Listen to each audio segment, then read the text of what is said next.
The next topic is, will Porsche, Dodge, and Toyota save the internal combustion engine? I'd love if Porsche were to save the internal combustion engine. If Dodge does it, well, I'll still be happy that they did it. Not everyone is jumping on board with the new electric Charger. I think it's very cool. I think it sounds great, but Dodge didn't get the hottest and warmest reception for that electric Charger. So what are they doing? They're going to be investing a whole lot of money. A whole lot of money into testing e-fuels. And Porsche is investing $100 million, or have invested $100 million into e-fuels. So Porsche, Dodge, and Toyota are all working hard to save the combustion engine. Toyota, as we all know, are kind of saying no to electric vehicles, and they're focusing on adding hydrogen to combustion engines, and they're putting a lot of time into that. I'm sure they're going to be putting also time into e-fuels as well, and they are putting time into e-fuels, and Dodge is testing e-fuels on basically Stellantis, I should say, on 28 different models. And Porsche has a huge interest in keeping the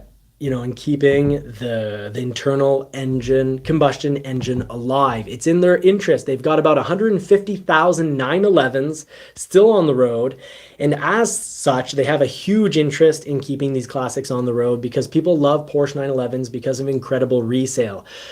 The price of your vehicle isn't what it costs you per month.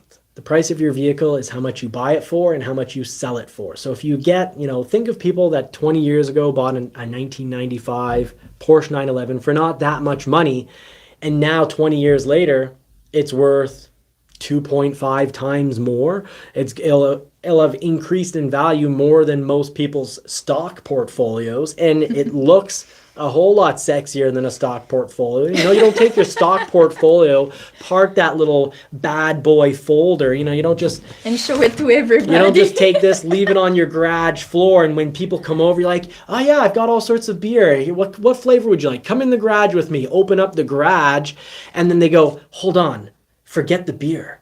Is that a green folder on the floor? Oh my goodness. What stocks do you own? Oh, it's so exciting. No, they don't do that. That's not how. No, but if they see a Porsche, a 95 Porsche 911, they're going to go, whoa. And you're going to talk. They're going to ask you questions for like an hour on your Porsche 911.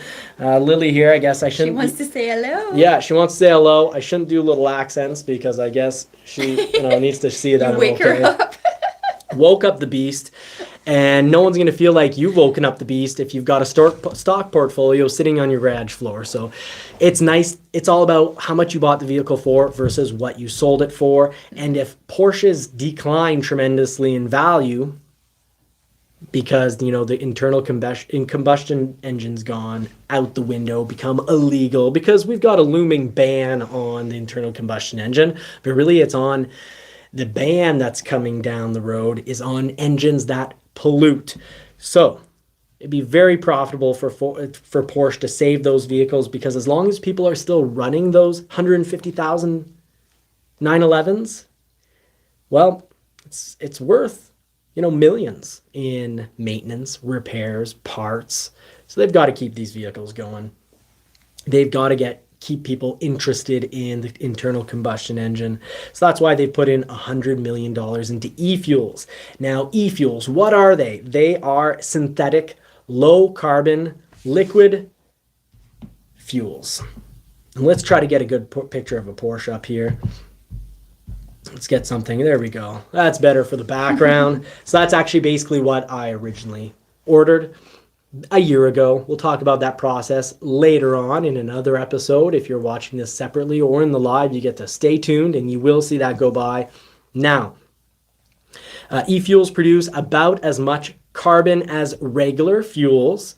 So how could they ever be allowed to exist after the ICE ban? The ICE is internal combustion engine. How can they continue to exist? Well, e-fuels are captured from existing carbon. So you can capture them from the atmosphere and, capture them, so that, what do you do once you capture them? Well, you need to separate. You do electrolysis, you separate, and then you synthesize. So you need to synthesize it to hydrogen, and from there, I'm not a chemist, so my father actually has his bachelor's degree in chemist and his doctorate in something completely different. So he's unfortunately not here to cover this. And I wish he were, because he'd explain this quite well. Probably be pretty disappointed in how I'm just explaining it right now. But e-fuels are created from CO2 already in the atmosphere. But it does take energy to then synthesize it into a fuel, into e-ethanol. So potentially the whole process could not work. And, it's energy heavy, and it could actually be, worse than regular fuels. But here's the thing: you need to, when you're doing the electrolysis, when you're then synthesizing it to hydrogen, the CO2 and the hydrogen, you need to use renewable energy. You need to use clean energy. So, existing hydroelectric energy, well, wind. Well, I won't get into that, but you need to have a very clean source of electricity to create that synthesis process. So electricity is used to create electrolysis, splitting the oxygen and the hydrogen. The hydrogen then needs to be synthesized to carbon, making e-ethanol, and then MTG synthesis must be fabricated to create e-fuel.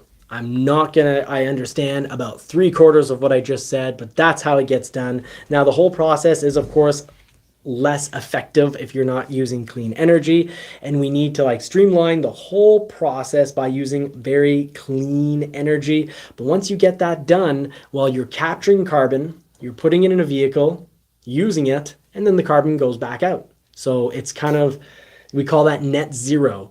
You're not creating more carbon by driving around. So that's how it could actually survive.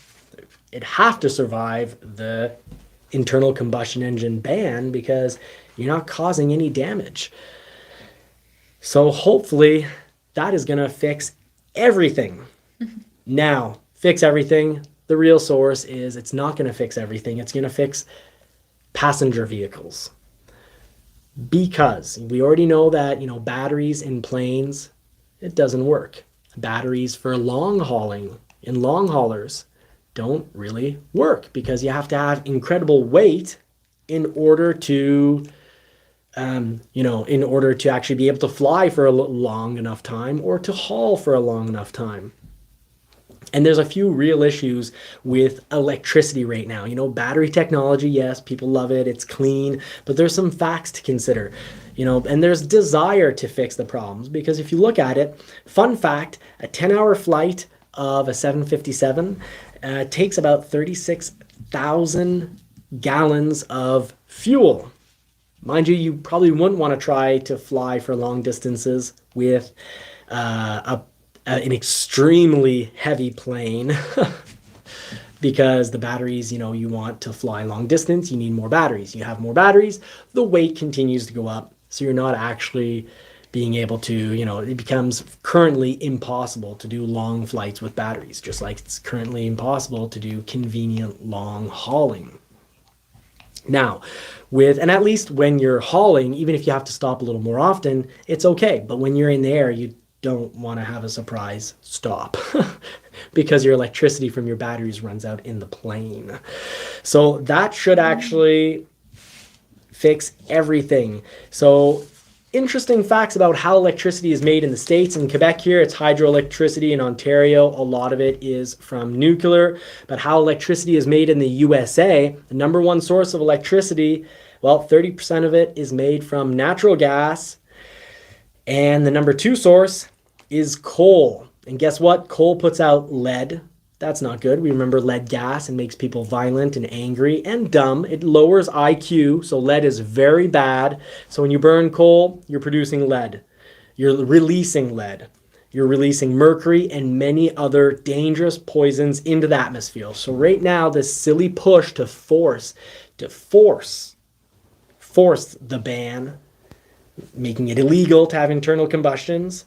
If we all go to batteries right now, it's not good, at least not in the US. It means coal production will go way up and our IQs will go way down because there'll be much more lead in the atmosphere. But hey, mind you, if our IQs go way down, maybe we'll all accept and, you know, deal so much better, we'll be more complacent when, well, robots and AI quite possibly will replace either close to a majority or even possibly the majority of current working jobs. So there's a huge danger looming ahead of us.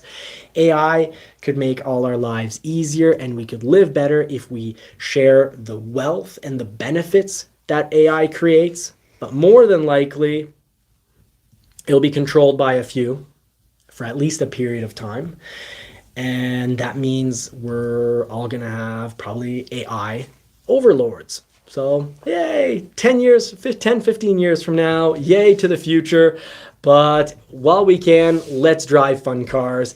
And of course, you know, that's why I'm wishing you all more cars and more power while we still have, you know, the resources to actually have a good, comfortable life. Now, that concludes, I concluded on a little, what you would say, a little crazy talk.